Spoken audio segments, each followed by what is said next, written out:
नमस्कार, news 18 update देख रहे हैं आप। आपके साथ मैं हूं शिप्रा झा। मनीष कश्यप मामले से जुड़ा बड़ा अपडेट सामने आया है।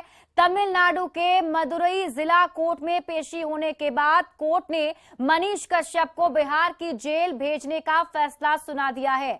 बता दें कि तमिलनाडु में बिहारी मजदूरों पर हमले का फर्जी वीडियो शेयर करने के मामले में आरोपी मनीष कश्यप अभी तमिलनाडु पुलिस की कस्टडी में था।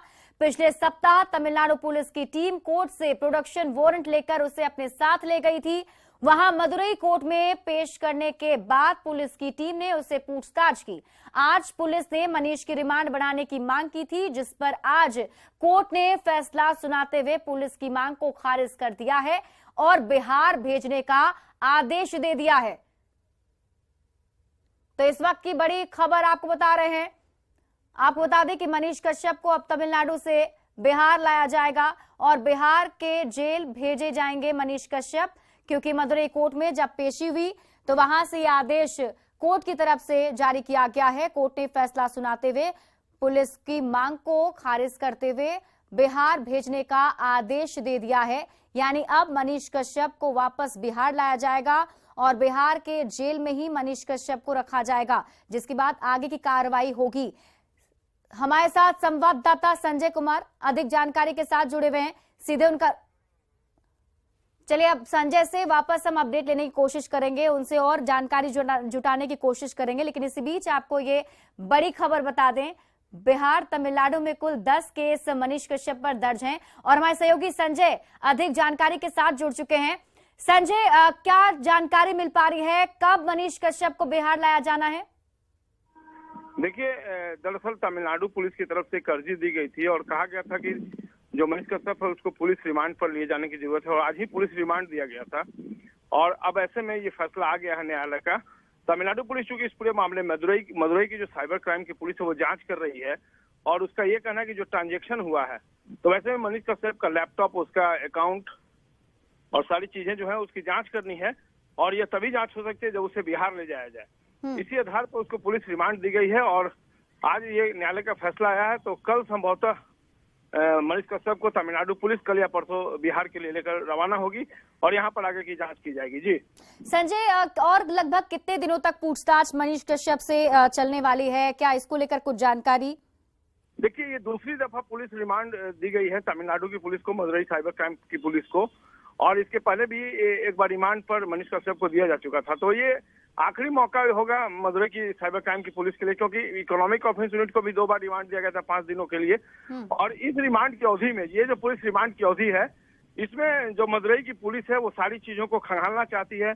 उसका लैपटॉप, उसका मोबाइल, उसका डिवाइस, ये सारी चीजें जो है उसके बारे में जानकारी हासिल करना चाहती है। तो ये जो रिमांड होगा ये काफी महत्वपूर्ण है इन्वेस्टिगेशन के ख्याल से। जी चलिए, आप इस पूरी खबर पर नजर बना रखिए। बहुत बहुत शुक्रिया तमाम जानकारी के लिए संजय। बढ़ते आगे, और वहीं दूसरी तरफ मनीष कश्यप की तरफ से सुप्रीम कोर्ट में अर्जी दी गई है कि सभी केसों की सुनवाई एक ही जगह की जाए। साथ ही मनीष कश्यप के वकील ने सुप्रीम कोर्ट से अंतरिम जमानत की भी मांग की है।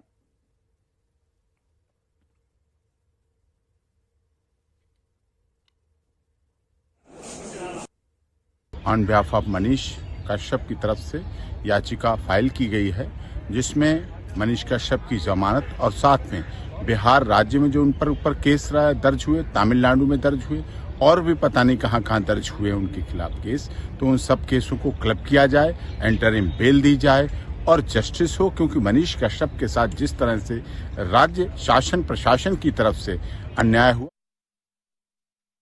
और इसी बीच सासाराम से आपको बड़ी खबर बता दें, जहां घायल युवक की मौत हो गई है। सांप्रदायिक हिंसा में युवक जख्मी हुआ था, जिसकी मौत हो गई है। राजा चौधरी मृतक का नाम बताया जा रहा है। वाराणसी में इलाज के दौरान उसकी मौत हो गई। आपको बता दें कि 31 मार्च को राजा चौधरी घायल हुआ था, जिसे फिर अस्पताल में एडमिट कराया गया था। नासरीगंज के अमियार का निवासी है राजा चौधरी, जिसकी मौत हो गई है। तो इस वक्त की बड़ी जानकारी आपको दे दें, सांप्रदायिक हिंसा में जख्मी हुआ था राजा चौधरी, जिसके बाद उसका अस्पताल में इलाज चल रहा था और उसकी मौत हो गई है। सासाराम संवाददाता अजीत कुमार अधिक जानकारी के साथ जुड़े हुए हैं। अजीत, क्या है अपडेट? जी, राजा चौधरी जो 31 मार्च को ही घायल हो गया था और उसे वाराणसी के ट्रामा सेंटर में भर्ती कराया गया था।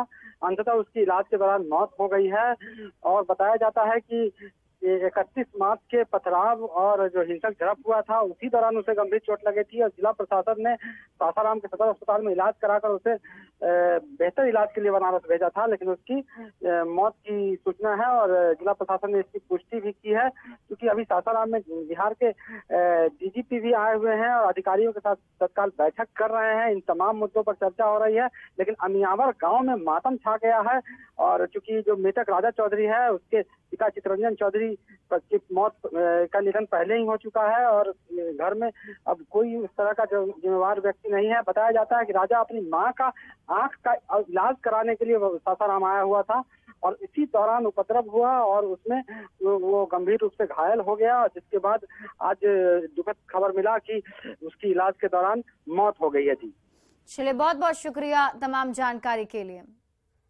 बढ़ते हैं आगे। बीजेपी सांसद सुशील मोदी ने बिहार में सांप्रदायिक हिंसा को लेकर सीएम नीतीश कुमार पर निशाना साधा है। सुशील मोदी ने हिंसा की न्यायिक जांच की मांग की। पटना हाईकोर्ट के रिटायर्ड जस्टिस की अध्यक्षता में जांच कराने की मांग की गई है। बात करते हैं बीजेपी के राज्यसभा सांसद और वरिष्ठ नेता सुशील मोदी से। सर, नीतीश कुमार कह रहे हैं कि एक जगह जिनको जाना था वहां ये सब करवाया गया। सासाराम में जो हिंसा हुई उसको लेकर के जिम्मेदार ठहरा रहे हैं और इशारा अमित शाह की रैली से है, उसको एक तरह से जोड़ रहे हैं। देखिए, इसलिए इस पूरे मामले की जुडिशियल इंक्वायरी होनी चाहिए। ये सरकारी जांच से काम नहीं चलेगा। सरकारी जांच में तो ये लोग सरकार को क्लीन चिट दे देंगे। आखिर इस दंगे के लिए कौन जिम्मेवार है? क्या वो लोग जिम्मेवार नहीं हैं जिन्होंने राम भक्तों पर पत्थर फेंके, जिन्होंने घर में घुसकर राम भक्तों की पिटाई की, जिस राम भक्त की हत्या कर दी गई वो हत्या करने वाले लोग क्या इसके लिए जिम्मेवार नहीं है? और सरकारी जो अकर्मण्यता है, सरकारी निकम्मापन है कि पैरामिलिट्री फोर्स की नियुक्ति नहीं की गई, घरों की छतों पर जहाँ से पत्थर फेंके जा रहे थे वहाँ पर क्यों नहीं पुलिस की नियुक्ति की गई, क्यों नहीं फ्लैग मार्च किया गया, क्यों नहीं स्थिति को नियंत्रित करने के लिए तत्काल कर्फ्यू लगाया गया, 144 लगाया गया। तो इन सारी बातों की जांच कौन कर सकता है? क्या बिहार की पुलिस करेगी?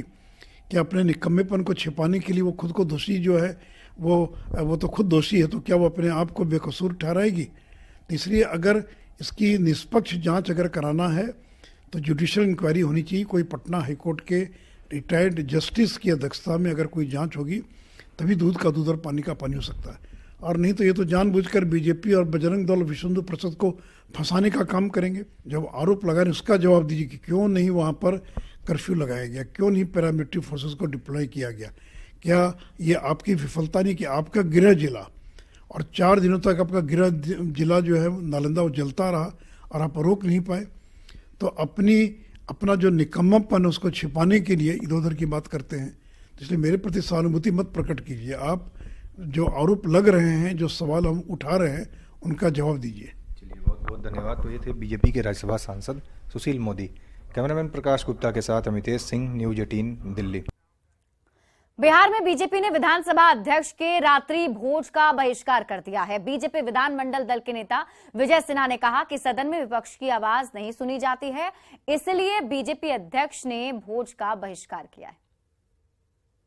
भाजपा विधानमंडल दल ने निर्णय लिया है कि राज्य में दंगा, अपराध और हत्या को रोकने में सरकार की विफलता, सदन में सरकार का जवाब नहीं देना, विपक्ष की आवाज को दबाना, विपक्ष के विधायक को मार्शल के द्वारा बाहर करना और अपने राष्ट्रगीत का अपमान करना, इसको लेकर अध्यक्ष का भूमिका सत्ता पक्ष के प्रवक्ता के रूप में आसन की गरिमा को गिराने के विरोध में हम इनके अध्यक्ष, बिहार विधानसभा अध्यक्ष के भोज का बहिष्कार करते हैं, क्योंकि हमारे सांस्कृतिक विरासत का अपमान और बिहार की जनता, बिहार के लोकतंत्र का अपमान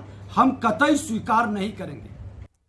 बिहार कांग्रेस ने रामनवमी जुलूस के मौके पर सासाराम और बिहार शरीफ में हुए सांप्रदायिक हिंसा के लिए कांग्रेस ने बीजेपी को जिम्मेदार ठहराया है। कांग्रेस विधायक दल के नेता अजीत शर्मा ने कहा कि बीजेपी ने जानबूझकर हिंसा भड़काई। कांग्रेस ने दोषियों पर कड़ी कार्रवाई की मांग की है। एक सासाराम में, दूसरा बिहार शरीफ में। बिहार शरीफ हिसुआ से 25 किलोमीटर दूर है, जहां आदरणीय गृह मंत्री अमित शाह जी दोनों जगह कार्यक्रम उनका फिक्स है।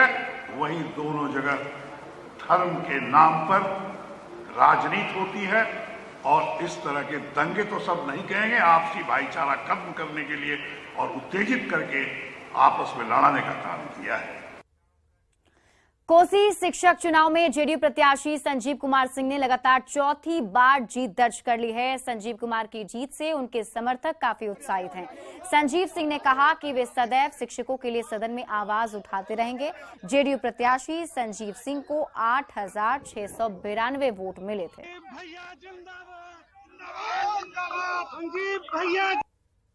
शिक्षकों ने हम पर विश्वास जताया है, हम शिक्षकों की विश्वास पर खरे उतरेंगे। मैं आश्वस्त करता हूं आपके मीडिया चैनल के माध्यम से।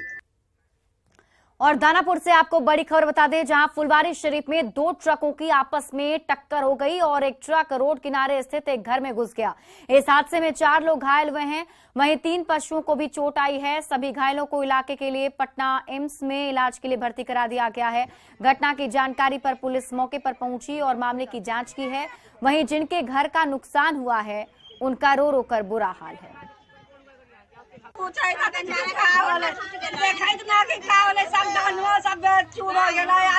गाय हमर 3 गो मरल जाय था यार, कहे त का हो गेले आदमी गेल का मरत सब में जाता लगा हमर आदमी बचाए नहीं था आदमी। अच्छा, खाली गाड़ी था आपका? चोट लगा उसी में, एक्सीडेंट में है? पूरी गाड़ी घूम गई थी।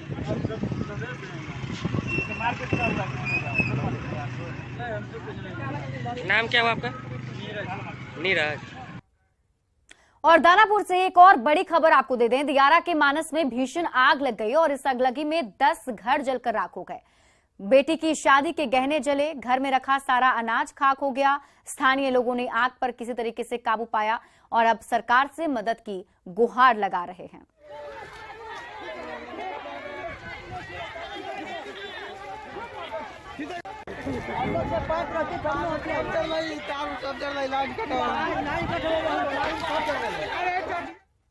और सिवान से बड़ी खबर है, जहां दरौली प्रखंड स्थित एक गेहूं के खेत में भीषण आग लग गई, जिससे वहां अफरा तफरी का माहौल बन गया। फायर ब्रिगेड की टीम देर से पहुंची, तब तक ग्रामीणों ने आग पर काबू पा लिया था। स्थानीय लोगों के अनुसार बिजली के तार से निकली चिंगारी से आग लगी थी। इस आगलगी की घटना से किसानों को काफी नुकसान हुआ है। किसानों ने प्रशासन से मदद की गुहार लगाई है।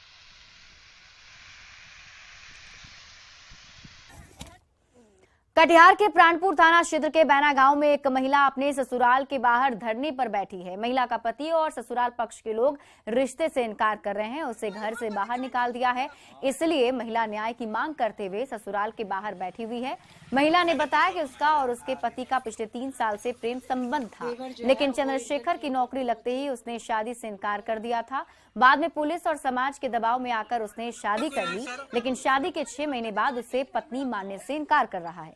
पीड़ित पत्नी ने प्रशासन से न्याय की गुहार लगाई है कि वहाँ से ससुराल आए हम 6 महीना रहे। उसके बाद जो है मेरा ससुराल वाला पूरा चीटिंग राजनीतिक करने लगा मेरे साथ कि किसी तरह 6 महीना रख करके मारपीट के भगा देंगे। तो मेरा ससुराल वाले मारपीट करके भगा दिए और मेरा फोन भी छीन लिए मेरे सास ससुर। और उसके बाद जो है फिर थाना गए हम, तो थाना कॉल किए रात में, तो कोई तरह का कार्रवाई नहीं किया गया। अभी आप कहाँ पर बैठे हुए हैं? अभी हम ससुराल में बैठे हुए हैं। तो अंदर आपको जाने नहीं दिया जा रहा? नहीं, ताला मारा हुआ है घर में। देखिए, शेखपुरा में होटल में सेक्स रैकेट का खुलासा हुआ है। सदर थाना क्षेत्र के बाईपास रोड में पुलिस ने होटल में छापेमारी की, जहां पुलिस ने एक युवती को हिरासत में लिया है। मौके से कई युवक भागने में कामयाब रहे। पुलिस ने होटल मालिक, संचालक और युवती पर केस दर्ज कर कार्रवाई शुरू कर दी है। पुलिस ने बताया कि युवती झारखंड राज्य के गोड्डा जिले की रहने वाली है, जिसे होटल में बुलाया जाता था। पुलिस मामले की जांच में जुट गई है।